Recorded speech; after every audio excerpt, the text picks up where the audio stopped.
So, in last class we have discussed about viscosity of gases and many parameters, how they are depend on your temperature and pressure we have discussed.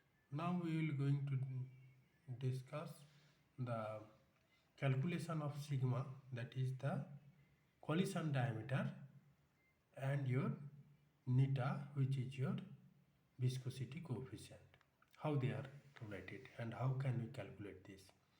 So from the previous class, we can write that the viscosity coefficient is equal to half of n m star u bar lambda. U bar is the average velocity of the gas molecules and lambda is the mean free path of the gas molecule, and n star is the number density of the gas molecule in unit volume. So U bar that is your average speed of the gas molecule is nothing. It is the root under kBt by pi small m. Small m is the mass of your one gas molecule and kb is the Boltzmann constant. Now, so it is basically constant for a given temperature for a given gas. And lambda, we know that lambda equal to 1 by root 2 pi sigma square n star. That is our mean free path of gas molecule. So what we can do, we can replace this term in place of u bar and this term in place of lambda. So we are coming with the expression like this, and if we just do simple mathematics, then what will happen? Then this will be m kbt to the power half by pi to the power 3 by 2 and sigma square. That will be the final expression for your neta. So in the above expression, what will happen? There is nothing that is neta is independent of your pressure. There is no pressure term. So which we will also observe experimentally, because experimental result says that neta cannot depend on the pressure. So what exactly happen at low pressure? When pressure is low, that means there is no restriction between the molecules. Then at low pressure, the molecules are not compressed and they are free to move from here to there. So basically the lambda, that is the average distance traveled by the molecule between two successive collision, is known as your mean free path. Mean free path is the distance traveled by a molecule between two successive collisions. Okay. So lambda becomes, when pressure is low, then lambda becomes very high.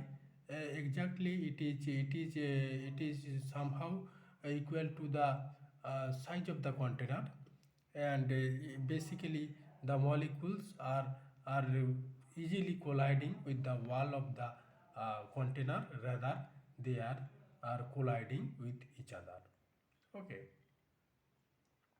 So basically what will happen at low pressure, neta will be equal to rho u bar lambda.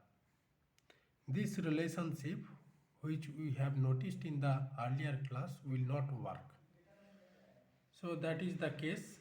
So one can measure your viscosity coefficient with the help of collision diameter at a given temperature. Okay. At low basically this equation is well satisfied at low pressure. So if anyone asks you how the viscosity coefficient is related to your or collision diameter, um, or diameter of the molecule, collision diameter or sorry, collision, um, not collision diameter, diameter of the molecule.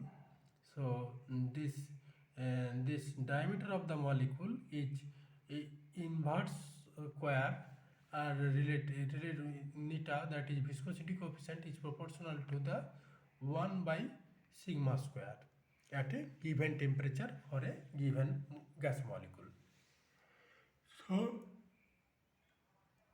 If I increase the size of the molecule, then what will happen? The viscosity coefficient will decrease, and the vice versa case will uh, be possible at low pressure. So what will happen? And what will happen?